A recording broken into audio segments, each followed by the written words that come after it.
Hello, friends, and welcome back to Stories About Entitled People. Yes, the lady from our first story is nasty and so disrespectful, so many people wouldn't have found the guts to do what our OP did. More right after a short pause. So don't forget to subscribe to our channel if you're new here and turn on notifications so you don't miss a new video every single day. Here we go. Woman who got free 4-night cruise. My father decided to go on a cruise with myself and my husband. Husband and I were in one room, Dad had bought another room. He invited a girlfriend he'd just met. Let me preface this whole post with, I told my dad don't invite a new girlfriend on a cruise, but I was told, nah, it'll be cool, it's a freebie for her. Let's call her Dora.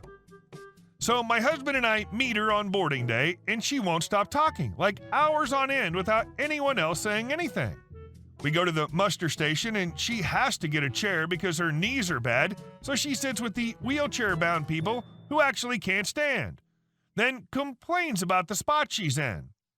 In my head, I'm like, oh crap, this chick's gonna be psycho. But whatever, I go with the flow and start doing things without them. Day 2, at the pool deck, she orders tap water, maybe 10 yards away from the fill-it-yourself water station, which isn't so bad, but this is a cruise ship and people are waiting for drinks. She then complains for an hour after it takes the waitstaff a long time to get her free water. At this point, my husband and I are like, let's keep as far away as we can. Also day 2, my father has been sober for 2 years and did not drink a lick on this cruise, even with it everywhere. I'm so proud of him. But not only did Dora drink around him, she said, what are you, a cheapskate? You can't even buy me drinks? Again, free cruise, free everything for you. I step in and say, no, my father's not paying for your drinks. You set up your own card for expenses. She does. Day 3, port of call. Yes. She didn't want to go out and do an excursion, so we went without her. Best part of the trip. We head back to the ship when we finish, and she greets my father with, I've been waiting for you. Where were you? In Mexico? At an excursion you didn't want to go on? Meanwhile, my husband and I have been participating in cruise events, games, and have garnered several bottles of champagne for free. Dora tells my father, you know, the least OP can do is give me one of the champagnes. She's not even drinking them. I think to myself, WTF, this bee is crazy. And no, I didn't give her crap to drink around my sober father. Day 4, last day at sea before we leave. She begs the ship photographer to take 150 pictures of just her, fully knowing she wasn't going to buy any of them. SMH. She also makes the cruise wait staff feel bad about the food selections and sends them back to the kitchen. Fully included cruise food that Dora wasn't paying for. Then asks for customizations from the menu. Day 5. We're about to disembark and the financial statements are printed and delivered. She has no charges on her apart from a couple of drinks she ended up buying for herself and the service charge. Now, I know my father intended to cover this when he booked the room, so this is not the issue. It's Dora's reaction to seeing a $56 charge on her statement. She goes ham on my father in front of me, saying, you are an a-hole. You said you were doing gratuities. You knew this was going to happen and didn't tell me. I think this account may be overdrafted now. At this point, I'm livid. I state, this is not my father's problem. This is yours. She says, no, it's his fault. The overdraft is all his fault. I still don't lose my cool and say, Dora, you are being ridiculous. She stomps over to the guest services counter and demands they take the charge off, which she could have done calmly and not offended literally everyone. They do, and asked if we're waiting for her. I say, no, Dad, let's go. She ends up catching up with us at the customs line and says, you have to take me home. I don't have the bucks to get there. I say, no, you're crazy. This is not our problem. I tell her to call one of her many friends she claimed to have locally to pick her up. She lives maybe 20 minutes from the port. She says none of her friends can do it. I think, damn, she made them all up, didn't she? She's also talking the whole friggin' time and won't stop saying crap about me or my dad aloud to herself. I state, do you ever stop talking? Just stop. And maybe if you're quiet, you'll get a ride home. She then magically shuts up. We get through customs, and at this point, I'm calmer. But we aren't taking her anywhere. I tell her again, we aren't taking you home. You can speak to a police officer right outside, and perhaps they can help you get home. Dora says, I'm not going with an officer. Do I look like that type of person? OMG. I bit my tongue with all my might. Then she looks at my dad and yells, be a gentleman, take me home. I say no. Dora says, he can speak for himself, he's a man. And then he says, I'm not taking you. She cusses and continues following us for about 10 steps, stops me and says, OP, you get me an officer to take me home. I look at her and laugh and say, get your own officer. She says, okay, bye. And we escape. I'm like, husband and dad, we are rolling out right now. We get to the parking garage, and I'm not going to lie, part of me thought she was going to be there waiting. She wasn't. She's been blocked on all social media and phones.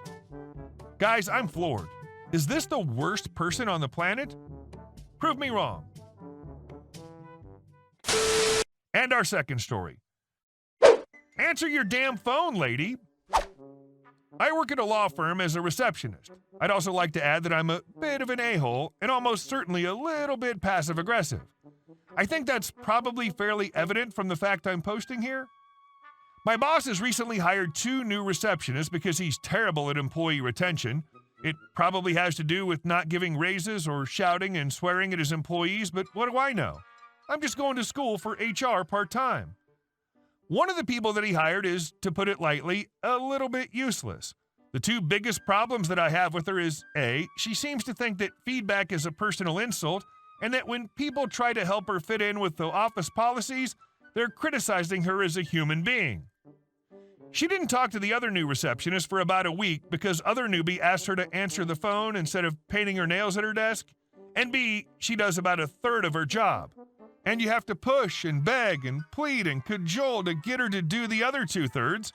One of the 2/3 that she doesn't seem to want to do is, unfortunately, answer the phone. This is a necessary part of our jobs as receptionists, as you can imagine. And between dealing with cranky clients in person as well as over the phone is difficult and exhausting, but again, that's what we're there for. And unless you gesticulate and point, she cannot be bothered to pick up the phone, and then gets offended because you ask her to do it. There is, as always, no winning. Our boss recently sent around another crazy memo that specified that whenever we left our desks for our breaks, we had to forward our phones to another person nearby so that clients don't have to wait too long before someone picks up the phone. I also sit at the desk where all the calls that don't get picked up by other employees come to my line. We also don't have voicemail at our office, so if you can't reach someone, you can put the caller on hold, write down a message, or have them call back. Because of where I sit, I get a lot of phone calls, and while the other 2 receptionists should help, useless lady does not. So today I went on lunch. I forwarded my line to hers because that's what I'm supposed to do when I go to lunch, right? I heard from my coworkers later that a ton of calls came in on that lunch and she couldn't figure out why she kept getting so many calls. I think she knows that I have something to do with it, but she's never bothered to learn enough about the office phone system to figure it out. Yeah, it's a small amount of power, but I know I can abuse it, and I'm going to relish it for the few more months that I'll be working there. And our next story. Homeless man throws my mom's cheeseburger on the floor.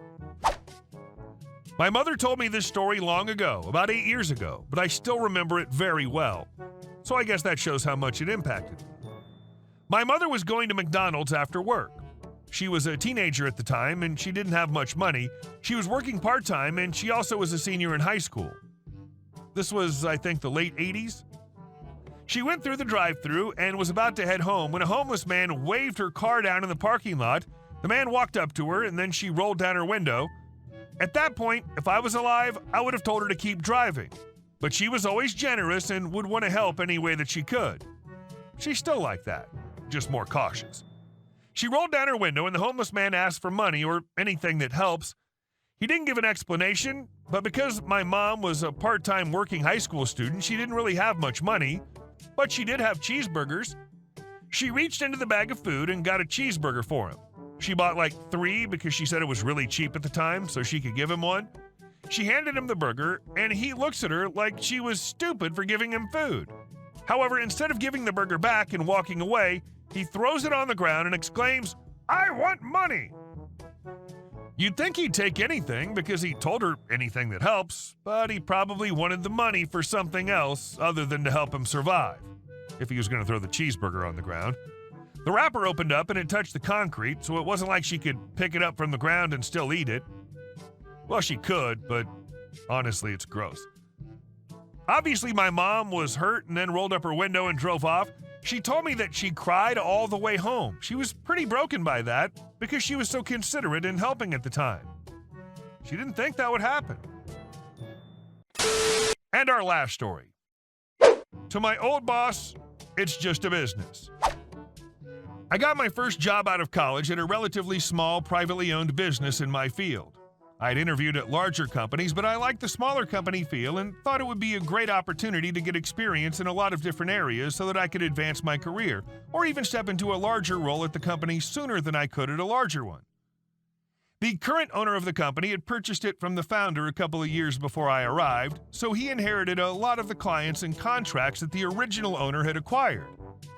The owner didn't believe in annual employee reviews and always said that if anyone had an issue, to just talk to him whenever. So after I'd been there for about 18 months, I called a meeting with him and asked for a raise. He told me he'd think about it and get back to me. He called me into his office a couple days later and said he ran some numbers and that he could only afford to offer me a token raise and some extra vacation time with the promise that we would reevaluate things in a year. He told me that it was just business, no hard feelings. This was frustrating to me because I'd already been heading many of our more lucrative contracts and projects, and I knew we were bringing in a lot of revenue that was directly related to my work. About 6 months later, one of our clients that had been working with the company since the previous owner and that I had been working closely with since I started approached me about taking a position with them that would be a huge jump up for me professionally. I thought about it for maybe a week and decided to take it. I put in my 2-week notice and my boss was pissed. He called me ungrateful and that I was leaving them high and dry. With 1 week left, he told me not to bother coming back to the office for the final week, even though I was in the middle of helping people transition into my projects. At my new job, one of my first tasks was evaluating the contract that my previous job had. I asked my new boss if this was any kind of conflict of interest, but he said I wasn't the only one working on it and he wanted my opinion. So I tried to be as diligent as I could and found that there were better and more affordable options for us than my previous job. The other people evaluating the contract found the same thing, so the higher-ups decided not to renew the contract with my previous boss. When he found out about it, my old boss reached out to me and called me a traitor and accused me of purposely telling my new boss to end the contract out of spite against him. I told him I don't appreciate being accused of such things and that it was just business, no hard feelings. A former coworker reached out to me shortly after and said that with the lost revenue from the contract, it's possible the company may need to lay people off or close altogether. He said my old boss fully blames me for it. I feel like I was just doing my job and did nothing wrong. Hey guys, thank you all for watching the video. I'll see you in the next one.